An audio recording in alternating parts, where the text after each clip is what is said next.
Et les gars, aujourd'hui on va faire un vlog de ma journée. Là ça commence avec le village Wendat. Donc on va voir qu'est-ce que ça donne. Donc là on a suivi la dame, on est arrivé avec des kayaks. Alors c'est très très beau. Là on va partir sur l'eau. Attends les instructions de la dame. Donc là on arrive au canoë. En même temps, je vais leur faire le petit cours. Ah, parfait. Les consignes sur l'eau, il faut que tu pagaiees. Si tu pagaiees pas, on n'avancera pas, on va rester sur place. Moi, je veux avancer. Sinon, on va rester ici, puis ça va être le même paysage pour tout le long de l'allée. Comment on vient pour pagayer? Vous avez une pagaie, soit gaucher ou droitier. Fait que tu viens mettre ta main en haut ou le petit et tu viens fermer tes doigts dessus. Une main au bout, pas trop en haut, sinon ça ne tiendra pas. Donc vraiment, on va venir pagayer. Moi j'ai l'habitude. Là trop. On va trop à gauche là. C'est quoi le truc là-bas? Enfin arrivé. Qu'est-ce que c'est que ce truc? C'est un petit catamaran. Le savez-vous? Moi je croyais que c'était un easter egg. Moi. Donc ils sautent de là, ils ont mis des cordes et tout. Ils ont mis des cordes et tout.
Mais en même temps que la visite en anglais pour qu'il y ait un petit peu une harmonie. Tiawank. Tiawank. Great. Un? Ouais, un. Un, deux, trois. Tiawank. Ah, la prononciation n'était pas bonne, c'est ça? Non, il n'y avait pas assez d'énergie, plus d'énergie. Ah, Ils vont nous faire la danse de la pluie. I don't know. Ah non! Plus d'énergie, plus de cœur, ça va bien aller. C'est bon? Un, deux, trois. Tiawank.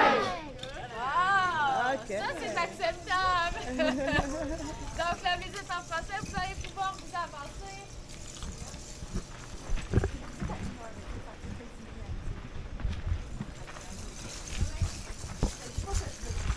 Oui, merci.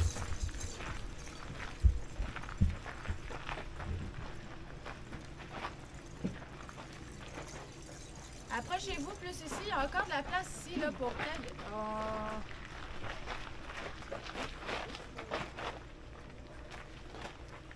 Donc, Koyawiti, bonjour à tous. Est-ce que ça va bien? Vous êtes mieux d'aller bien parce que sinon, moi, ça va pas bien. Donc, je me présente, je m'appelle Ariane. Vous pouvez aussi m'appeler Harry, mais pas Madame Promise, s'il vous plaît. Je suis assez jeune, je veux rester jeune. Mais c'est pas grave, la moitié du temps, les gens m'appellent pas. Donc, durant la visite, vidéo, photo, c'est autorisé. Il y a seulement une place là où c'est interdit. Je vais vous le dire quand on va être rendu à ce moment-là. Ça va être de ranger tout appareil photo ou vidéo. On prend bien sûr de courtes vidéos, pas la visite complète, sinon les gens ne viendraient pas nous voir. Fait qu'on va prendre là, de petites vidéos, s'il vous plaît, par respect pour le site. Durant la visite, je vais parler au en nous et etc. Je ne suis pas Wendat, je suis Innu. Est-ce que vous les connaissez? Oui. Le nom français, c'est Montagnais. Oui, hein, c'est Montagnais un petit peu plus connu, sachant que du côté de la France, c'est appelé les Montagnais. Je vais vous en parler un petit peu en bref là, quand on va être rendu au tipi. Mais la visite va vraiment se baser là, sur les Wendat et leurs moyens de vivre. S'il y a des questions, ça va me faire plaisir d'y répondre. Ça va être toujours, par exemple, à la fin de mes informations, sachant que je vais parler pendant longtemps. Donc, ça se peut que je réponde à vos questions pendant que je parle. La visite est de 1 heure et je dois rentrer dans le temps parce que vous n'êtes pas mon seul groupe de la journée. Et je veux être capable là, de ne pas avoir de retard pour mes autres groupes d'après. Sinon, ça retarde toute ma journée. Donc, si vous voyez que j'avance, suivez-moi s'il vous plaît, même si vous n'avez pas eu le temps de prendre toutes les photos que vous vouliez. Le petit collant qu'on vous a donné à l'entrée va vous permettre de retourner sur le site après la visite pour reprendre des photos sans problème. Donc, à ce moment-là, si vous voulez revenir, ben, vous êtes libre jusqu'à 5 heures là, PM, donc jusqu'à la fermeture. Donc, est-ce que j'ai tout dit? Oui. Oui, non. S'il y a des termes, des mots, des expressions que vous ne comprenez pas, dites-le moi, ça va me faire plaisir de me répéter, d'utiliser un autre terme. Je sais qu'il y a des gens, je ne sais pas si... Est-ce que j'ai des Québécois?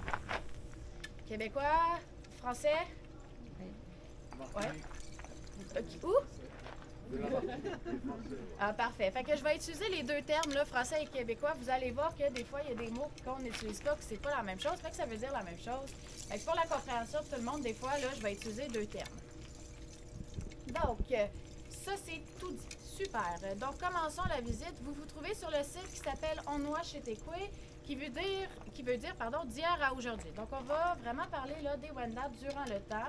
Et oui, vous allez voir des technologies d'aujourd'hui, comme la lumière. Ça n'existait pas avant, mais les feux qui se trouvent sur la visite, c'est toute la lumière. Le seul vrai feu, c'est à l'entrée. C'est le seul qu'on peut être sûr de surveiller. Sinon, vous allez voir, on est entouré de bois, donc très facile à brûler. Mais je vais vous dire, c'est une des plus petites. Donc, pour ce qui est des mesures là, de largeur et de hauteur, c'est vraiment les mêmes choses là, pour toutes les maisons longues. 6 à 8 mètres.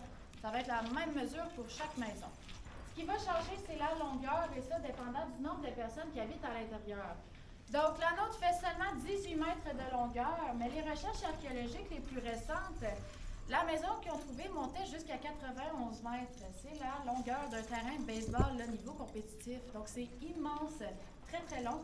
Dites-vous qu'une centaine de personnes, ou plus de 300, pouvaient habiter à l'intérieur de cette longueur de maison-là. C'est énorme. Donc, pour savoir le nombre de personnes qui habitent à l'intérieur, on doit compter les feux. Donc, actuellement, j'en ai 3, ce qui équivaut à 6 familles. Donc, 2 par feu. Simplement parce que les Wendat étaient animistes, ce qui veut dire qu'ils croient aux esprits. Donc, tout ce qui les entoure, tout ce qu'ils créent, même, ont un esprit. Donc, une maison sans feu, c'est une maison sans vie. On ne veut pas ça. Donc, on est sûr à 100% 2 familles par feu, qu'il y ait toujours quelqu'un de disponible pour le regarder, pour être sûr que ça brûle. C'est aussi pour ça, au rez-de-chaussée tout le long, vous pouvez voir, c'est du bois. Donc, les seules exceptions, ça va être aux extrémités, donc les espaces proches des portes qui étaient utilisés comme garde-manger. On mettait notre nourriture là, à l'intérieur, là-bas. Donc, 6 familles, ça équivaut à 30 à 50 personnes. C'est beaucoup. Et j'ai seulement 12 lits. Donc, oui, tu vas dormir avec ta famille complète. Donc, toute la première étage chez nos lits. Deuxième étage, c'est pas des lits superposés, mais c'est bien du rangement. Donc, par exemple, je vais ranger mes raquettes à neige en été quand j'ai pas besoin de les utiliser. 30 à 50 personnes, il faut qu'il y ait quelqu'un qui prenne des décisions à l'intérieur et ça va être une femme. Cette femme-là va être appelée la mère de clan. Donc, c'est elle là, qui va être la chef de la maison, qui va prendre les décisions à l'intérieur. Elle va être choisie par les autres femmes de la maison parce qu'elle a beaucoup de connaissances en la vie et beaucoup de connaissances en agriculture. Simplement parce que 80% de leur alimentation pour les Wendat avant, c'était de l'agriculture. Seulement 15% de pêche et 5% de chasse. C'est très, très peu. Simplement parce qu'ils voient les animaux comme leurs égaux. Ils n'aiment pas aller à la chasse, mais ils n'ont pas le choix pour leur survie.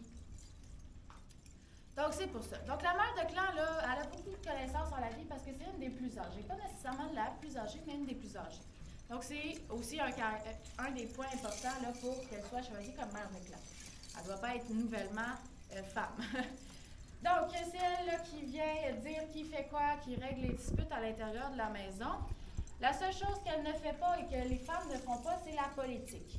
La seule miette que la mère de clan touche à la politique, c'est qu'elle doit choisir le chef politique de sa maison. Donc, le canot est fait, en France, vous appelez ce bois-là le tuya. Ici, au Québec, c'est du cèdre. C'est le même bois, OK? Donc, c'est une des raisons pourquoi je dois demander d'où vous êtes au début, même si ma mère m'a bien élevé de ne pas parler aux inconnus, là.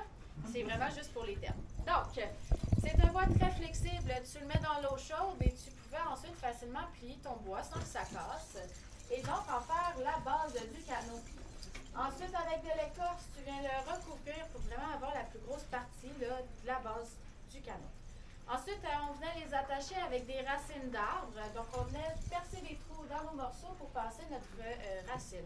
Un peu comme la couture. Ensuite, pour boucher nos trous, on avait un mélange de 3 choses. De la résine d'épinette, du gras d'ours et des cendres de bois. C'est un mélange qui durcit quand tu le laisses à l'air libre, donc empêche l'eau de rentrer. Et pour rendre mon bateau imperméable, je vais, lui, le recouvrir encore de graisse d'ours. Vous voyez que la graisse d'ours est utilisée pour des choses complètement différentes. À un moment donné, je parlais avec la bouffe, puis là, j'en parle pour être sûr que ça ne pourrisse pas. Donc, ça, c'est pour le canot. En hiver, j'utilisais ma raquette à neige. Donc, le contour est fait de frêne, qui est un bois très flexible, très pliable. Et à l'intérieur, c'est de la babiche. Si vous ne vous rappelez pas ce que c'est de la babiche, c'est du cuir cru d'animal, OK? Donc, on venait le couper en spirale pour avoir la plus longue lanière, le tisser à l'intérieur pour avoir la base. On attachait ensuite des lanières de cuir, la recouvrir de graisse d'ours, celle aussi, pour la rendre imperméable. Et je pouvais ensuite librement là, marcher sur la neige sans devoir m'inquiéter de caler. Il y a plusieurs formes de raquettes et ça dépend des nations qui l'utilisent, des communautés, simplement parce qu'on n'habite pas toutes sur le même territoire. Il y a des communautés qui habitent dans la forêt qui vont préférer une raquette de forme patte d'ours. Patte d'ours parce que c'est plus rond, hein, tu n'as pas la tige au bout, puis c'est très petit comparé à mes longues. Donc, plus facile de me déplacer entre les arbres. Si je suis une communauté qui habite où les plaines, j'ai aucun problème. Je peux y aller pour des raquettes très très longues sans problème. J'ai plus de stabilité et plus de place où mon poids est appuyé. Donc, ça va vraiment dépendre de la nation. Et ici, à Wendake, on fait encore nos raquettes traditionnelles, en même pas deux bâtisses ici, pardon. On fait encore celle en bois, plus bien sûr celle en aluminium, là, plus moderne. Mais ça a sauvé 50 emplois dans la communauté ici. Vous allez voir que 50 emplois, c'est beaucoup. Et le troisième moyen, c'est pas pour nous transporter, c'est pour nous aider à transporter des choses. Et c'est ce qu'on appelait le toboggan, qui est en fait l'ancêtre de la luge. Le toboggan était utilisé par les hommes en hiver quand ils devaient partir à la chasse. Donc, ils mettaient leurs outils, vêtements du rechange, raquettes de surplus, et ils pouvaient venir le tirer. Donc, il y avait une lanière de cuir à la hauteur du front qui était attachée au devant, et ils pouvaient venir le tirer facilement.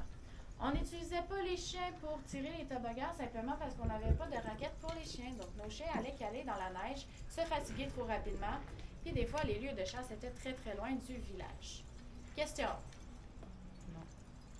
Oui? Avec les Inuits et les Inuits. Inuit seulement. Inuit. Non, mais je pense que c'est 2 territoires, comme le Siamais, c'est les Inuits. Côte-Nord, Inuit, puis Nord, dans le Grand Nord. Oui, exact.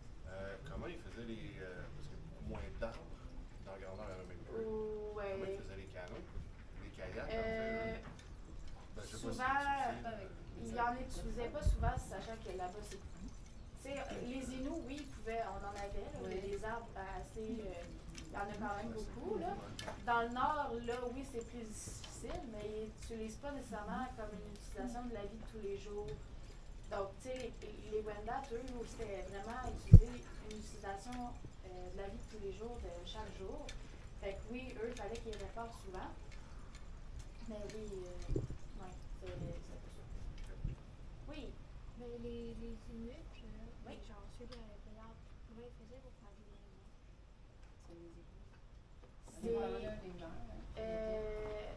Tu vois, par exemple, la maison des communautés des Inuits, fait que ma communauté, celle de mes grands-parents, eux, par exemple, c'est des Canadiens qui viennent construire des maisons. Donc avant, je ne sais pas comment c'était construit. J'imagine qu'ils habitaient des petites maisons, pas les maisons qu'on connaît d'aujourd'hui.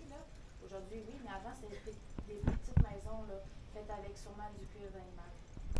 Bon, on a fini la visite, bien sympathique. Maintenant, on va manger là. Il y a des burgers à la viande de bison. On va goûter ça et je vais vous dire qu'est-ce que ça... si c'est bon ou pas. On a enfin reçu le burger au steak de bison. Du bacon à l'intérieur. Goûtez ça et bon appétit. J'ai fini le burger. Il était tellement bon. Je me suis régalée. Voilà. Les frites aussi. Je vous recommande ce restaurant. Ben, si vous allez au restaurant, c'est que vous allez au parc. Le parc aussi, il est bien. Et puis, on n'a pas fini avec cette journée. Ce soir, il y a un spectacle à ce parc de lumière. Ben, on se retrouve à ce soir. Les amis, bienvenue à l'Aquarium du Québec. En fait, on s'est rendu compte que le spectacle, c'était à partir de 20h30. Ben, du coup, on est passé à l'aquarium et on va voir les animaux de mer. Ça, c'est les méduses de base. C'est tous les méduses qu'on a en tête. Quand on te dit méduse, c'est ça. Je pense à ça. Ensuite, là, c'est des poissons. On ne voit pas très bien. Et en bas, là, tout ce que vous voyez, là, c'est des méduses. C'est un sol de méduses.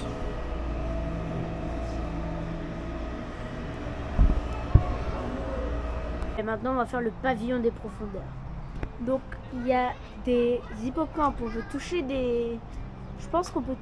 Du coup, ça veut dire qu'on peut toucher des raies. Et ça, c'est des méduses. Allez, c'est parti. Là, encore une fois, on voit pas trop bien la caméra. Mais elles sont très belles. Ah ouais, là, on voit bien.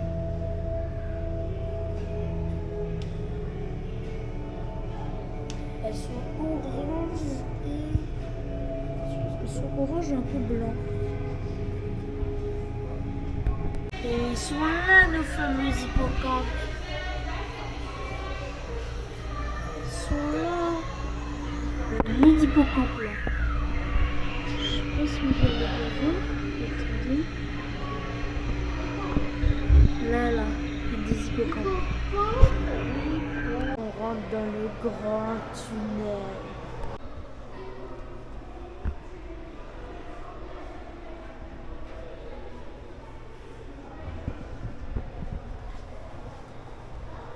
C'est énorme. Moi, je cherche le requin. C'est genre pas réussi à vous filmer. On dirait un lézard. Il fait peur. Il y en a une qui vient.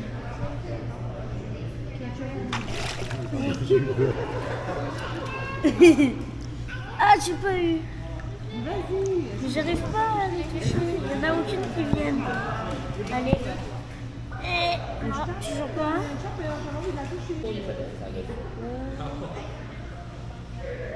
Elle a voulu gober mon doigt. Donc là, on sort de l'aquarium pour aller voir les renards.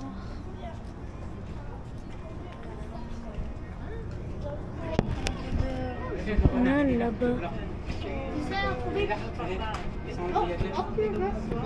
Oh oui, il y a une noire jaune, il y a une Au blanche. moins, eux, on les voit.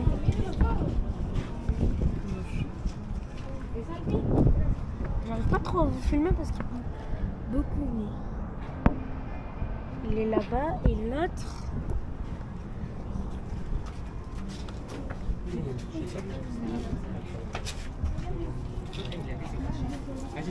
Il est juste là. Ici, c'est le spot des... Attendez, je vais essayer de zoomer. C'est le spot des ours. Pourtant, c'est des ours polaires, il est au soleil. Hein. On vient de sortir des trucs du raid. Et on a fini la visite, il n'y a plus rien. Je suis un peu dégoûtée. Au revoir le parc. Bon, ben, on va se retrouver le soir. Et pour se retrouver le soir au spectacle des Lumières, je vais faire une transition casquette. Ça y est, on est arrivé au truc de lumière.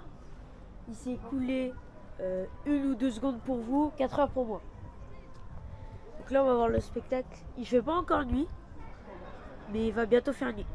Bon, pendant qu'on est en train de marcher, je tenais à vous dire que si vous n'êtes pas abonné à cette chaîne, vous vous abonnez. On se rapproche de 100 abonnés. Je crois qu'on est à 83, il me semble. Donc n'hésitez pas à vous abonner. Et là, je vois des lumières. On arrive bientôt au prochain.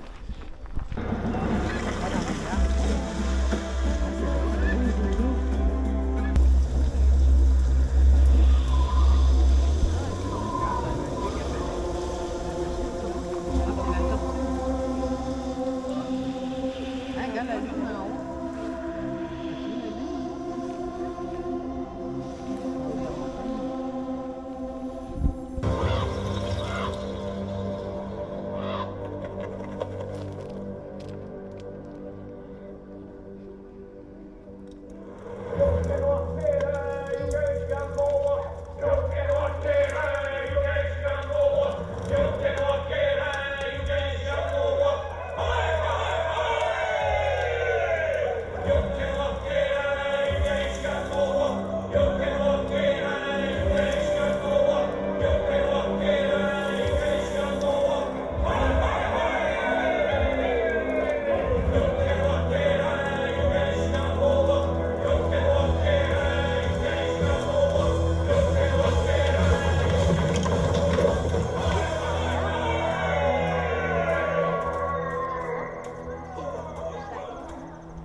On arrive à la prochaine illumination.